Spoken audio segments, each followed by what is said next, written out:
Hey, good morning there, sweet peas. Basic prepper mom Myra here. So there is just a lot going on right now. And on Tuesday the 7th, the DHS, Department of Homeland Security, came out with a warning or a bulletin advising that everyone needs to be prepared for increased violence, especially in events and large areas of people and large functions and schools and on and on.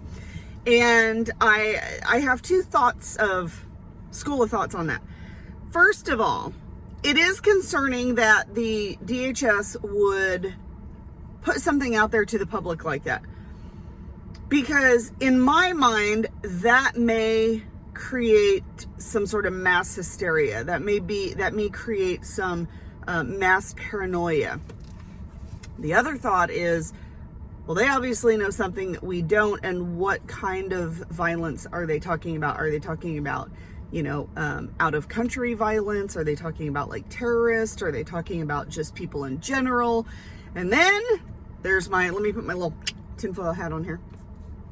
That says, okay, if the government is putting this out, then obviously they are up to something. Let's just put it that way. Like, there's a reason they put this out, and it's not to protect the American people. Okay. Regardless of that, we do know that things are going crazy right now. And when I say keep your eyes and ears open, that's what I mean.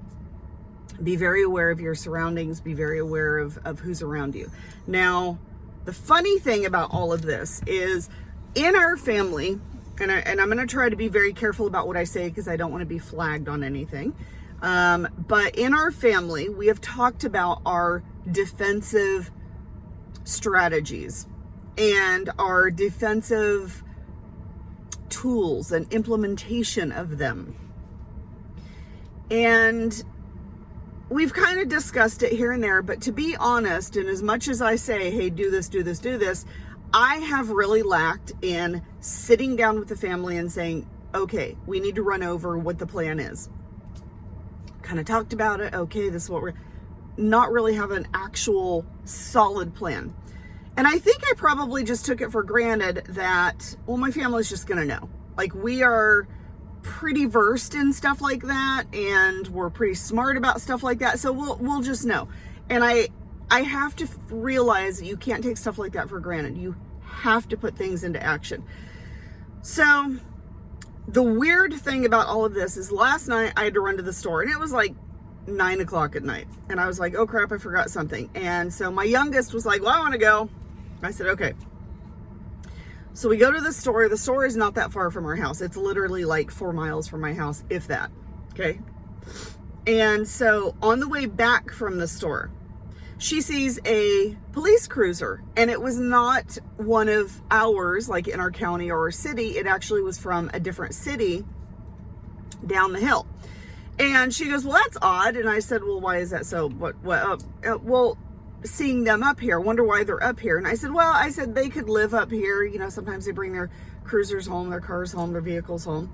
She goes, no. And I said, well, what are you saying it like that for? And she said, because there are quite a few of them that I've seen in the last couple of days up here. And I was like, really? She goes, yeah, like multiple. And I was like, from the same city? She goes, yeah. And I was like, really? And she goes, yeah. I said, well, that's kind of odd. She goes, yeah. She said, there must be something going down. Like, they must know something that we don't, and they're up here. And I thought, for her to have that thought process, I was kind of impressed.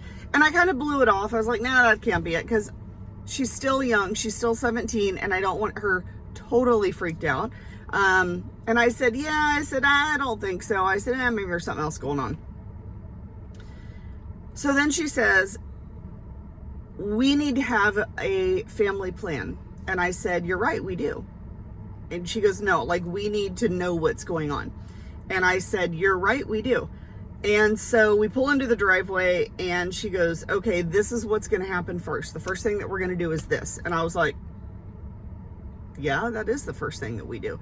So we kind of had this brief conversation, and I said, you're right. We do need to sit down and really finalize stuff as to what is going on.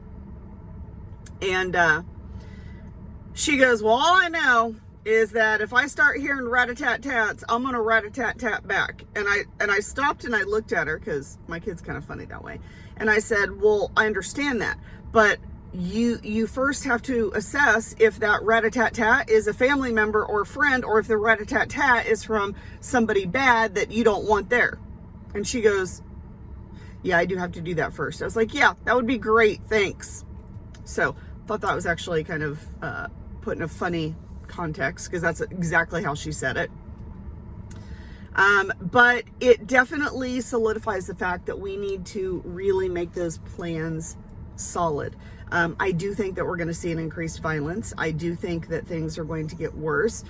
Do I think that there's something behind it? Do I think that there's some conspiracy theory behind it? I kind of do, to be quite honest. I think that there is a darker power behind it than just random stuff, random bad stuff happening. We also know that we're going into fuel issues and inflation and food shortages. And people are going to start getting very, very upset when they go to the store or they go to the gas pump and they can't either afford what's there, or that what's there is not what they need. Or there's just nothing there at all.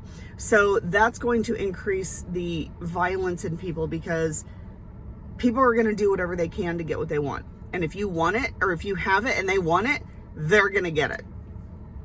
So definitely need to start fortifying and solidifying your things, and get your plan in place.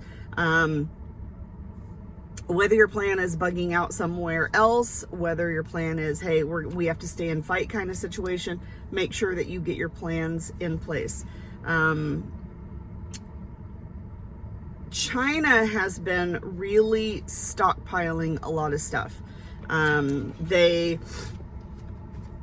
just secured like 4 more million pounds of pork, of frozen pork, or some crazy number like that. And they've been stockpiling. We've talked about them stockpiling wheat and rice and so forth. They know something's going on. Other countries overseas are doing the same thing. So they know something's going on. The US, however, not only are we not stockpiling stuff, but we're giving stuff away. They're also calling for to look at barrels of oil to reach $150 a barrel. So our prices are just going to continue to go up. In Canada right now, some parts of Canada, their gas prices are anywhere between $8 and almost $10 a gallon. So it's definitely getting really scary out there. It's definitely getting bad. And I think that everyone needs to be aware of what's going on. And if Homeland Security is saying, hey, y'all need to be aware, maybe you might need to be aware. Maybe they're just saying it to cause confusion and chaos. I don't know. Little tinfoil hat's still on, so that could be a possibility. But regardless, we need to make sure that we stock up and continue to have your defensive measures in place, because you can stockpile all the food in the world, all the water in the world. You can stockpile medicine and first aid, so you could be absolutely set to go for the next 20 years and never have to go to the store, never have to get stuff. But if you don't have a way to defend it and protect it, it doesn't do you any good. So that is my spiel for today. I hope you guys have a wonderful, amazing day. If you have any comments or questions, please reach out to me as always. And I hope you guys have a great day.